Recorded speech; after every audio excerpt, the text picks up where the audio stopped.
এই ড্রেসটা দেখছিস কত সুন্দর না, আর দামটাও অনেক বেশি রিজনেবল।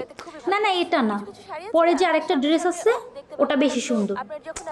মেয়েটা কি সুন্দর, মাশাআল্লাহ, আমার না ওকে দারুণ ভালো লাগে। কিরে দেখি কি দেখছিস তোরা?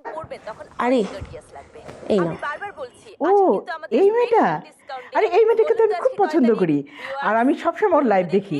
মেয়েটা যা সুন্দর গুছিয়ে কথা বলে, মেয়েটা দেখতেও সুন্দর, আর দেখে মনে হয় কি মেয়েটা খুবই ভদ্র।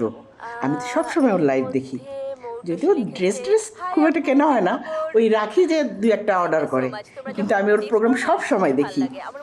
খেলা কি অবস্থা, কেমন আছো? শাওন তোর জন্য মেয়ে দেখছি। আচ্ছা, দেখিও তো আমাকে। আরে নে এখনই দেখ। হেই, আরে এইটা হ্যাঁ, মেয়েটা কত সুন্দর দেখেছিস, আমাদের সবার কিন্তু দুর্দান্ত পছন্দ হয়েছে। আর সবচেয়ে বড় কথা কি জানিস, তোর মায়ের সবচেয়ে বেশি পছন্দ হয়েছে। হ্যাঁ রে শাওন, মেয়েটাকে আমার খুবই পছন্দ, আমি নিয়মিত ওর লাইভ দেখি। আরে কি বলো মা এসব? তোমার কি মাথা ঠিক আছে? মানে পছন্দ করার জন্য তুমি আর কোনো মানুষ পেলে না? মানে মা, তোমরা না সারাদিন ফেসবুকে থাকতে থাকতে তোমাদের মাথা গেছে, মানে কাকে পছন্দ করবে কাকে পছন্দ করবে না এই জিনিসটা তোমাদের মাথায় থাকে না।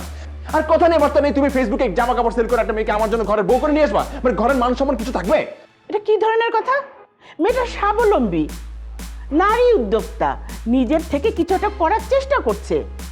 এমন একটা মেয়ে যদি ঘরের বউ হয়ে আসে, তাহলে সংসারে কত সাহায্য হয় বলতো? আমরা আমরা তো সারা জীবন কিছুই করতে পারলাম না, সারা জীবন স্বামী নয়তো ছেলের উপর নির্ভর করে থাকলাম।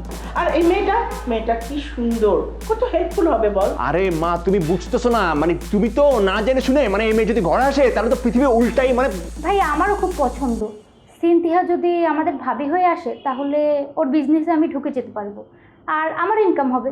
আরে রাখ তোর ইনকাম, মানে তোমাদের রুটিন যে কি অবস্থা, মানে যাকে তাকে পছন্দ করে ফেলো না, মানে মানে কি। তুই চুপ থাক, তুই এসবের কি বুঝিস?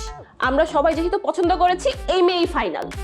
এই রাখি, তুই না ফেসবুকে হচ্ছে ওর সাথে যোগাযোগ করবি, করে ওর ঠিকানাটা নিবি, আমরা খুবই দ্রুত বিয়ের। এই খবরদার খবরদার, তুই এই মেয়েটার সঙ্গে কোনো প্রকার যোগাযোগ করার চেষ্টা করবি না। আরে বাবা, বুঝার চেষ্টা কর, এটা হচ্ছে একটা আরে কি বলবো ভাই, আমি বিয়ে করবো না, মেয়েটা আমার পছন্দই হয় নাই। প্লিজ তুই তোর পড়াশোনার মন দে তো। মা, এখন আমার বিয়ের সাথে নিয়ে তোমাদের চিন্তা করতে হবে। দেখ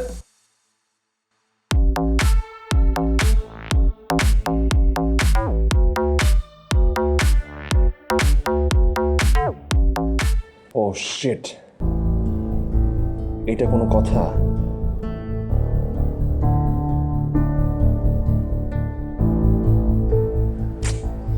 উফ, কি যে হবে।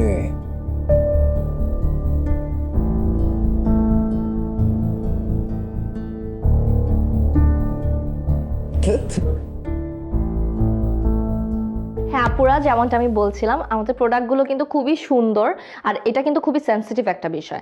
হেলথ ইস্যু নিয়ে কিন্তু আমি বরাবরই বলে আসছি, প্রত্যেকটা মেয়ের কিন্তু আমাদের হেলথ ইস্যু নিয়ে সচেতন হওয়া উচিত। আর এই কারণে আমরা এইসব প্রোডাক্ট নিয়ে আসছি যেগুলো পরলে আসলে আমাদের কোনো ধরনের কোনো প্রবলেম হবে না। আর আমাদের প্রোডাক্টগুলো কিন্তু দেখতেও খুবই সুন্দর, পরতে খুবই সফট। তোমরা কিন্তু যে কোনো ড্রেসের সাথে এটা ক্যারি করতে পারবে খুব সুন্দরভাবে। অবশ্যই অর্ডার করে নাও, যে কোনটা নিতে চাও সবকিছু কিন্তু দেওয়া আছে, প্রত্যেকটা বিভিন্ন কালারের বিভিন্ন ডিজাইনের দেওয়া আছে। তো তোমরা কোনটা নিতে চাও অবশ্যই আমাদেরকে জানো, ইনবক্স করলেই হবে। আর কিভাবে অর্ডার করতে হয় সেটা তোমরা জানো। তো আমি আবার বলবো হয়তো পরে, এখন আমরা যেটা করবো, আমরা কিছু কমেন্ট পড়ে নিই।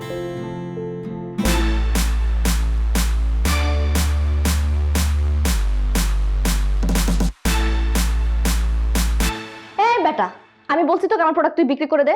আমি বলছি তোকে তুই যা তোর বোর্ডটা বিক্রি কর না। তোর বাপ চাচা খালু কাকা আমি বলছি, হ্যাঁ আমি না মেয়ে মানুষরা নিজে ব্যবসা করে খাইতেছি, নিজেরটা নিজে করে খাইতেছি। তুই কি করিস? বাসার মধ্যে বসে বসে কোনো কাজ নাই, তাই না? সব কমেন্ট করা ছাড়া বাপের হোটেলে খাস আর ভিক্ষা করে বেড়াস তুই, ফালতু কোথাকার। আমি বুঝি না তোর সমস্যাটা কোন জায়গায়। একটা মেয়ে এখানে ব্যবসা করতেছে, তারপরে ভালো লাগতেছে না, তো আসছিস কেন দেখতে? আর কিছু দেখার নাই, ফালতু ছোট লোক কোথাকার। তোর জুতাতে পেটামো, তুই দেখছিস?